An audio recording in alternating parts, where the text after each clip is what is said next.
Hello, everyone, and welcome to English Pod. My name is Marco. My name is Catherine, and today's lesson is an advanced level lesson. That means we'll be speaking using our normal English tone of voice and using some very, very difficult vocabulary and phrases. So this is really good practice for all of you out there. That's right. We're going to change a little bit the dynamic of how it works. We're not going to look specifically at language takeaway or fluency builder. We're going to talk about the topic.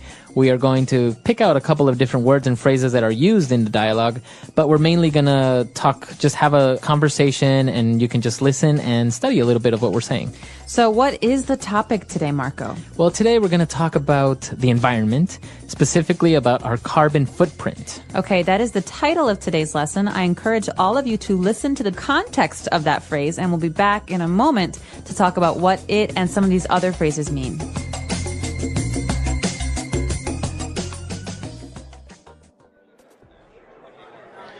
So what's your guys' take on all this global warming hysteria in the media? It's pretty serious, man. There have been tons of scientific studies, and the scientific community says that the Earth is heating up. We need to make some drastic changes to our lifestyle if we want to preserve our planet. I don't know. It sounds like a bunch of mumbo jumbo if you ask me. The Earth will save itself. It survived worse disasters in the past. I mean, honestly, we live in the boonies. There's no way anyone here is ever going to walk or bike to work, especially in the winter. And we have no bus system. My house is 40 years old, and it would take a lot of money to get it refitted to be green and energy efficient. Well, I don't really know if I believe in global warming either, or whether or not it was our doing or a natural change the Earth is going through. But you have to admit that we're living pretty irresponsibly here in the West. I guess. I think the issue at hand is sustainability. We've only got this one Earth we can live on, and our resources are quickly disappearing because of our own carelessness and our inability to think of anyone but ourselves and anything but the present. So, like I was saying, we need to change the way we live. We need to reduce our carbon footprint. But it doesn't have to be that drastic. Hybrid vehicles and solar panels are too expensive to be feasible right now. And we don't have to be hippies living off the land and buying everything organic either. Though it helps. I carpool to work every day with some buddies of mine. I have a rain barrel outside my house I use to water my plants and my lawn in the summer. And I make sure I always bring reusable bags with me when I get my groceries. And we just started using biodegradable plastic made from corn oil for takeout orders at my family's restaurant. Remember the 3 R's? Reduce, reuse, recycle. Exactly. It's just small, simple changes. Like buying energy-saving light bulbs, starting a compost bin, recycling bottles and papers, using reusable water bottles, stop using disposable cups and cutlery. Like the ones we're drinking out of? Yeah. All right, we're back. So, as you probably guessed, carbon footprint, it's pretty easy. You're talking about a footprint is the evidence you leave if you're walking on sand, for example. Exactly. And if we talk about carbon, we're talking about the element, right? Mm-hmm. Carbon.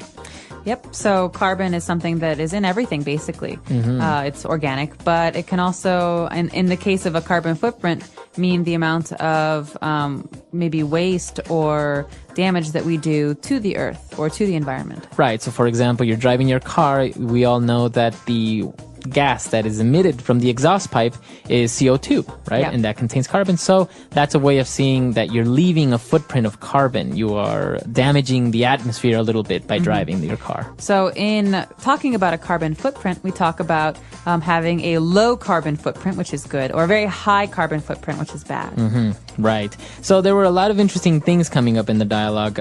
One of the first things was... Well, the first thing that they're talking about in this dialogue is they're having kind of an argument about whether or not global warming and global climate change really exists. Yeah, this is a very interesting part because some people say, well, global warming is happening, global warming is real. And other people say, well, it's not real. It's not really a problem. This is just a phase that the Earth will go through and like everything, it'll disappear. Well, I agree with people who say that the Earth goes through phases because sometimes there are centuries that are hotter and sometimes there are centuries that are colder. But I think it's undeniable that there has been a large and immediate global climate change in the last maybe 20 years. Yeah, we're definitely speeding up maybe that cycle, right? Exactly. And I think what's great evidence of this and terrible evidence of this is the 3 earthquakes, massive earthquakes that have happened in the last couple of months. And I think that earthquakes like last year and like this year are really, really important reminders that we do, as humans, influence the way that the world responds to us. I think I always see it as the earth kind of just shaking its back, kind of saying like, get off me. You know? Stop it. Stop it. That itches. Yeah, exactly. I think that's kind of the way I see earthquakes sometimes.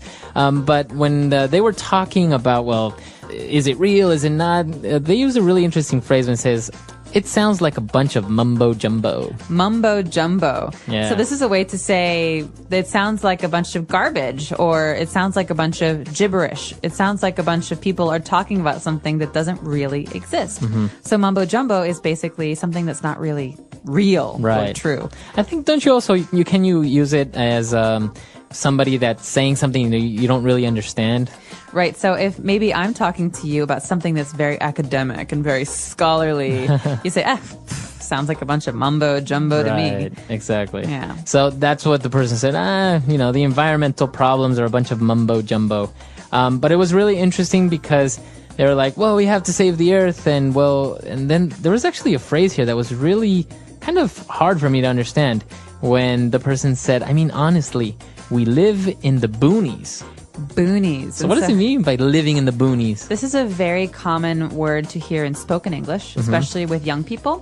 Boonies means we live far away from civilization. We live far away from cities. We live far away from everything. So maybe these people live in the countryside or in a small village. And they don't feel like they're affected by what people in the big cities do. Okay. So if you say, oh, I live in the boonies, you're just saying, I live really far. Really far away. So this is a very common American word, I think.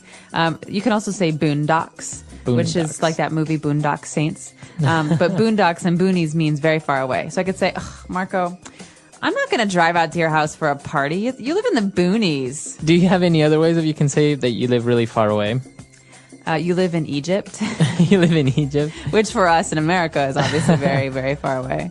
Sometimes we say... Yonks. The Yonks, exactly. Yonks, people in New Zealand say that. I've also heard people say, oh, you live where the wind turns around.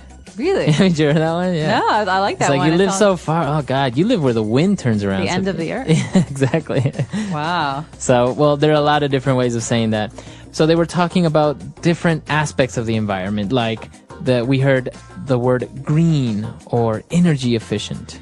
Okay, so basically what they're doing is they're talking about some of the things they've heard in the media maybe or on TV about what people are supposed to be doing. You know, these are very abstract. That means these are very kind of big terms. Go green or be more energy efficient. Yeah, I've heard this. Like, for example, when people say, oh, you have to be more green or go green, that means more friendly towards the ecosystem, right? That's right. So this is a very general suggestion, and we can talk about specifics in a minute, but this is a very general suggestion for thinking about the environment and doing things to help it. And so go green or be green is a way to be more environmentally friendly. We also have using energy efficient computers or light bulbs or TVs. Right. And the third thing that they talk about, and this is something that comes up a lot, is sustainability. Okay? Yeah, that's a big word that a lot of people like to use. It is. In this type of topic, sustainability. Right. So sustainability comes from the word to sustain. That means to hold out over time or to continue. So you think about something. Maybe sustainability is, I think, in many cases about doing or having habits, doing things that you can continue to do for a long time. For example, driving a big SUV to work every day is not keeping in mind sustainability because one day there will be no oil. So then what do we do? Right. So that's not a sustainable action. Sustainable actions mean that we have less impact, negative impact on the world. Right. So basically what you're trying to do is to sustain, which means to hold, to withstand these habits, for example. So Right. when you talk about a sustainable ecosystem, it means that it has everything it needs and it can continue to work for a very, very long time. Right. So you can also talk about sustainable development, which we talk about in aid and giving aid to other countries. So sustainable development is trying to help other countries or other people in ways that they can continue to do for a long time. It's also very popular with tourism. They talk about sustainable tourism. Right. That means thinking about the environment and having tourism that can last forever, not tourism that will destroy the environment because it's very harmful. It's a very interesting topic, and as you say, it's used in a wide range of cases: sustainable development, sustainable projects, sustainable tourism. There are a lot of different ways that people use this, but it's basically the same thing, right? In essence, it refers to that. Yes, keeping something going over time. But I think the big question here is, if you want to go green, if you want to be environmentally friendly, what do you do? Because it's not about big ideas. It's about specifics. It's about changing your everyday actions, right? And so these guys had a couple of ideas. Yeah, they came up with something like, for example, hybrid vehicles, which is a big thing now. Basically, hybrid means two, right? It's a combination of two or more. That's right. So, the Sphinx in Egypt, that's a hybrid. Right, between a man and a lion. Exactly. Right. So a hybrid vehicle basically uses gasoline, but also electricity. So they're actually very efficient because And they're quiet. they're quiet. And usually where you use up most of your gasoline is in traffic. Because your car is on, you're accelerating, you're braking, you're accelerating, you're braking. So in this case, I think hybrid vehicles run on the electric engine until they hit, I think it's 30 miles per hour, yeah.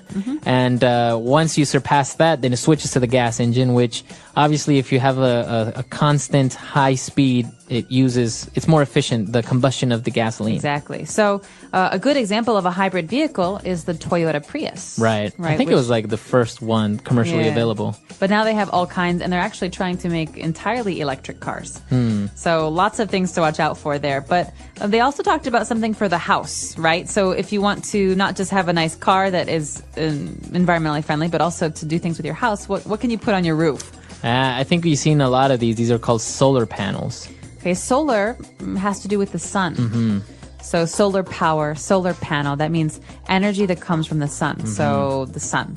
And a panel is like a pad or like a some kind of device that can take the energy from the sun. Yeah, it's really, really good. Basically, in some places you have anywhere between 8 to 12 hours of sunlight. So the whole day, these panels are absorbing energy. You can store them maybe in batteries and then just use them later. So basically, you don't really need to use electricity that comes from coal or from nuclear power plants because, if you want to turn on a light, it doesn't really use up a lot of electricity. And there's no waste. It's all clean. So my question for you, does Ecuador have a lot of solar panels everywhere? Because you guys have so much sunlight down there.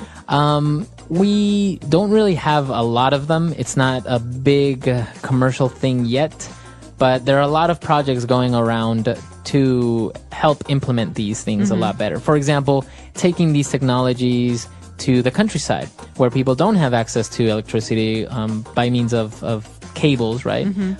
So they're implementing that there, getting them to use it, but it's still expensive. That's the problem with solar panels is that, of course, it's an energy efficient way of going. It'll save you money in the long run, but up front you got to spend a lot of money. Well, and here's a good way to use sustaining. If someone in the countryside has solar panels in their house, it's a self-sustaining way to produce energy. Exactly. You don't have to depend on another place or a person. Yeah, actually, this is a very popular thing in many developed countries. I remember when I was living in Chile, big buildings were being marketed as energy efficient and green by showing that they can be self-sustaining. So basically, they would have solar panels on the roof.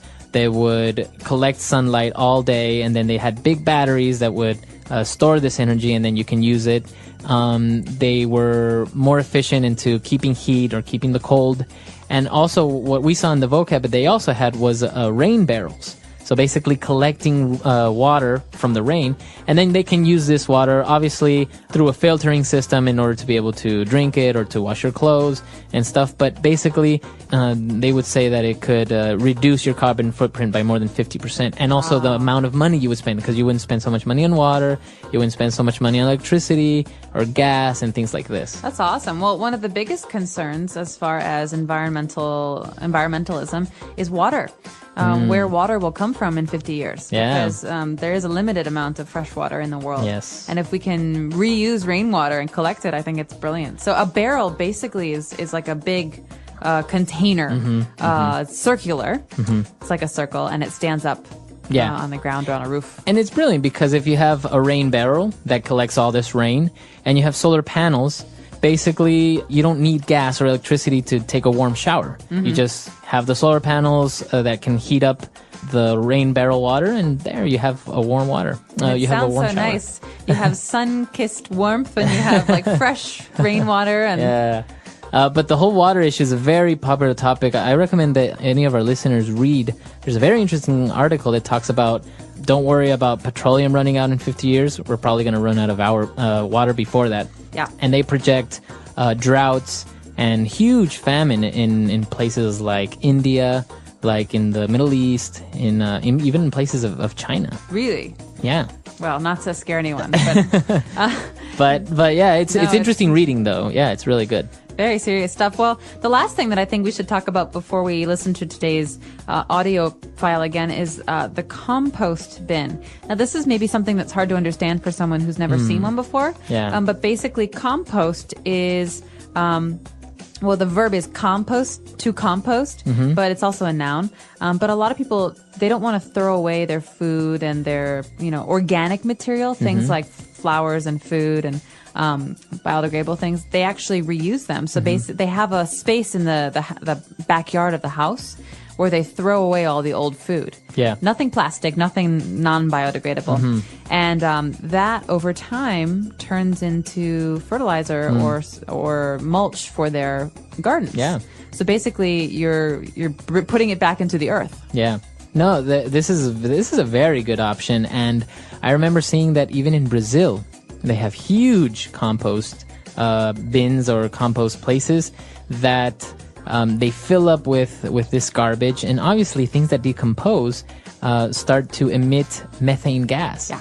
So they've found a way to harness this gas, transport it through tubes, and start using it. So actually having gas stoves with Oh, this wow. methane gas. That's brilliant. So you can get two uses, Right. fertilizer and methane gas. Yeah, Very so smart. there are a lot of options there to go green, to do your part to help the earth.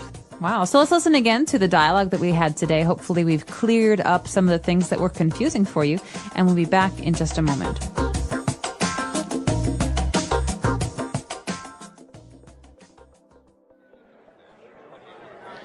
So what's your guys' take on all this global warming hysteria in the media? It's pretty serious, man.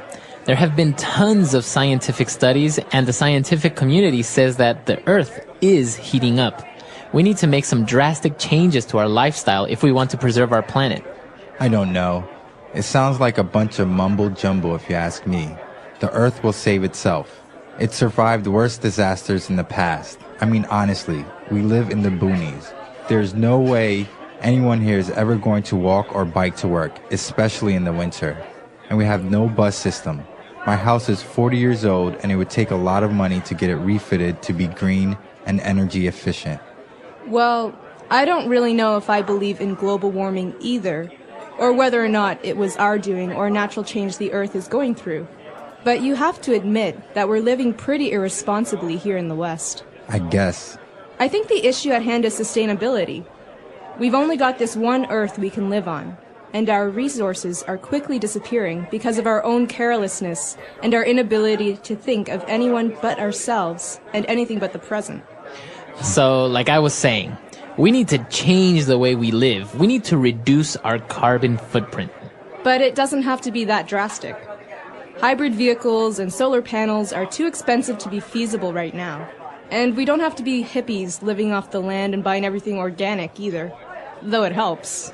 I carpool to work every day with some buddies of mine. I have a rain barrel outside my house I use to water my plants and my lawn in the summer, and I make sure I always bring reusable bags with me when I get my groceries.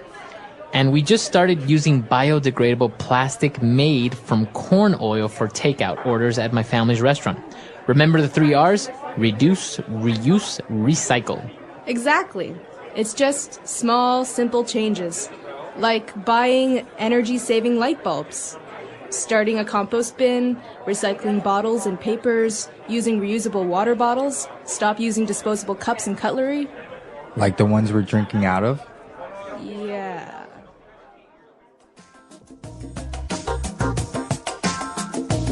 All right, we're back. So it's a very interesting topic, very debatable. We have Earth Day coming up, I think. You have to turn off your lights for an hour. That's right. Earth Hour, Earth Day. So remember, reduce, reuse, recycle, the 3 R's. Yeah. Think about the way that you use things and, try and reuse them if you can. Yeah, it's a very good topic. We want to know what you think about it. And also, if you have any suggestions or any comments about future advanced lessons, why don't you tell us? Our carbon footprint. Our carbon footprint is the total amount of carbon dioxide, CO2, and other greenhouse gases we produce through our daily activities. Everything we do, from driving a car to using electricity, contributes to our carbon footprint. Greenhouse gases trap heat in the atmosphere, causing global warming and climate change. Understanding our carbon footprint and learning how to reduce it is important for protecting the environment and making the world a better place. What creates a carbon footprint? A carbon footprint comes from many sources, including transportation, energy use, food production, and waste. Some activities produce more carbon than others. The more energy and resources we use, the bigger our carbon footprint becomes. Transportation. Cars, buses, trains, and airplanes burn fuel to operate. When fuel burns, it releases carbon dioxide into the air. Air travel has a large carbon footprint because airplanes burn a lot of fuel. Driving cars that run on gasoline or diesel also adds to our carbon footprint. Walking, biking, or using public transportation can help reduce our carbon footprint. Electricity and energy use. Electricity is produced by burning fossil fuels like coal, oil, and natural gas. Using electricity for lights, air conditioning, heating, and appliances increases our carbon footprint. The more energy we use, the more carbon is released. Turning off lights when not needed, using energy-efficient appliances, and choosing renewable energy sources like solar or wind power can help reduce our footprint. Food production and agriculture. The food we eat also affects our carbon footprint. Producing meat, especially beef, requires a lot of land, water, and food for animals. Cows produce methane, a powerful greenhouse gas that contributes to global warming. Transporting food from farms to stores also burns fuel and releases carbon. Eating more fruits, vegetables, and locally grown food helps lower our carbon footprint. Waste and pollution. When we throw things away, they often end up in landfills. As waste breaks down, it produces methane gas. Factories that make plastic, paper, and other products use energy and create pollution. Recycling, reusing items, and reducing waste can help lower our carbon footprint. How to reduce our carbon footprint? There are many ways to reduce our carbon footprint and help the environment. Even small changes in our daily habits can make a big difference. Use less energy. Turning off lights, using energy-efficient bulbs, and unplugging devices when not in use can save electricity. Using less heating and cooling by wearing warm clothes in winter, and using fans in summer also reduces energy use. Choose green transportation. Walking, biking, and using public transport like buses or trains reduce carbon emissions. Carpooling and driving fuel-efficient or electric cars also help lower our footprint. Eat a sustainable diet. Eating less meat, especially beef, and choosing plant-based foods can lower carbon emissions. Buying locally grown food reduces the need for transportation. Reducing food waste by planning meals and eating leftovers also helps. Recycle and reduce waste. Recycling paper, plastic, glass, and metal saves energy and reduces pollution. Using reusable bags, bottles, and containers helps cut down on waste. Composting food scraps instead of throwing them away can also lower our carbon footprint. Use renewable energy. Switching to solar or wind energy reduces reliance on fossil fuels. If renewable energy is not available, using less electricity and fuel is still an effective way to reduce carbon emissions. Plant trees and support green projects. Trees absorb carbon dioxide from the air and help clean the environment. Planting trees and supporting projects that protect forests and natural areas can help reduce our overall carbon footprint. Why reducing our carbon footprint is important. Reducing our carbon footprint is important because it helps slow down climate change. Global warming causes rising sea levels, extreme weather, and damage to ecosystems. By lowering our carbon emissions, we can protect nature, animals, and human life. A smaller carbon footprint also improves air quality and public health. Less pollution means cleaner air and fewer health problems, like asthma and lung disease. Saving energy also reduces costs, helping people save money on electricity and fuel. Governments, businesses, and individuals all play a role in reducing carbon footprints. Countries are creating laws to reduce emissions.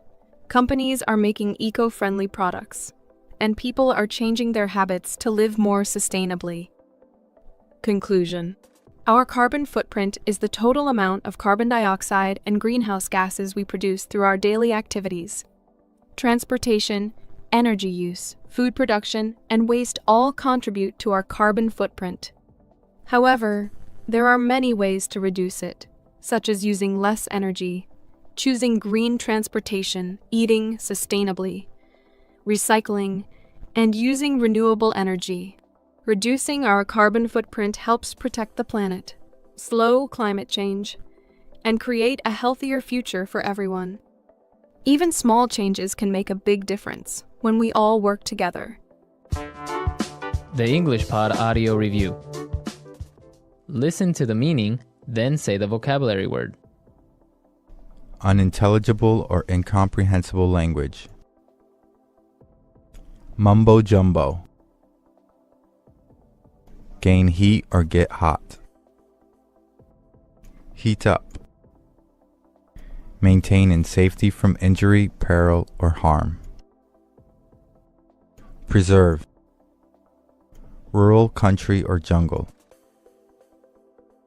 Boonies. Keep in existence and maintain.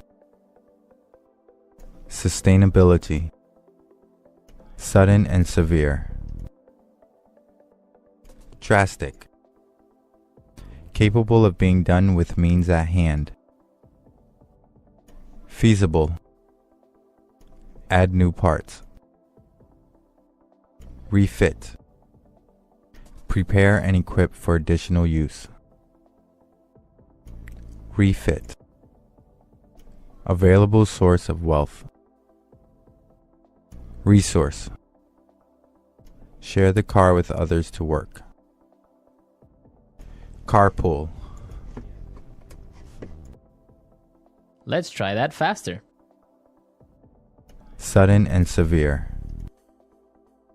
Drastic. Capable of being done with means at hand. Feasible. Maintain in safety from injury, peril, or harm. Preserve. Prepare and equip for additional use. Refit.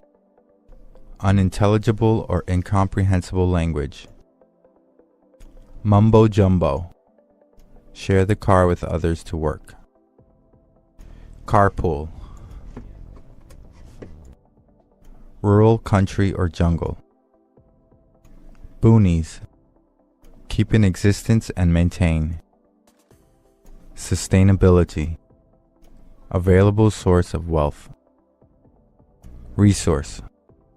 Gain heat or get hot. Heat up. Add new parts. Refit. Now say the word and hear it in a sentence. Mumbo jumbo. That's a load of mumbo jumbo. There is no such thing as aliens. Mumbo jumbo.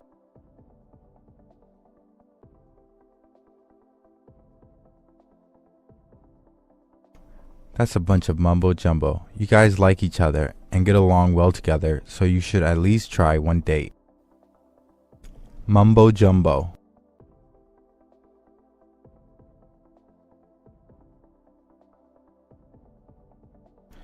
Some people say that what the Bible teaches is a bunch of mumbo jumbo, but I think there's some truth to it. Preserve.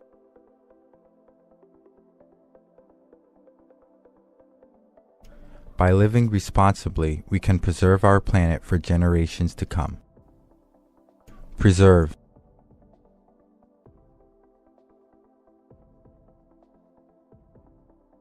If you don't start preserving your relationship with your sister now, I'm afraid it will only get worse.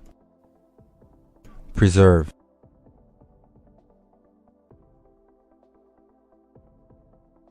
This historical building has been preserved since the 19th century. Refit.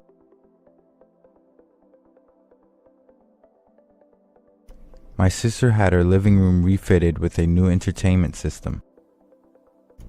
Refit.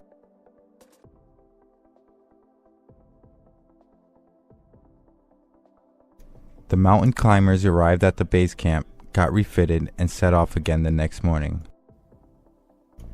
Refit.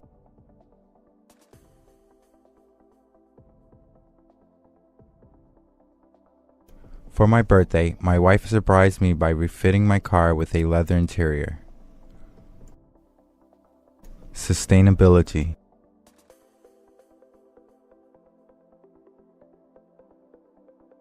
Sustainability consists of living one's life in a way that sustains the earth. Sustainability.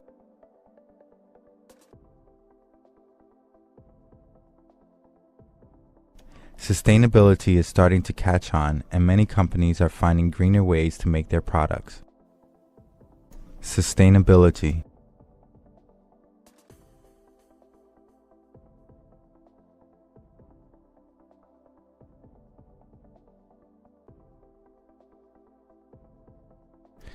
This store is all about sustainability. They sell clothes made from organic materials, purses made from recycled aluminum and plastic, as well as notebooks made with recycled paper. Resource.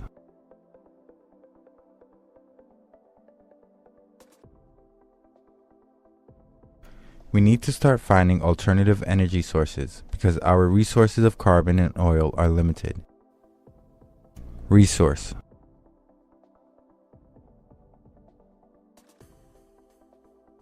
The way we are living is rapidly depleting many of our natural resources. Resource.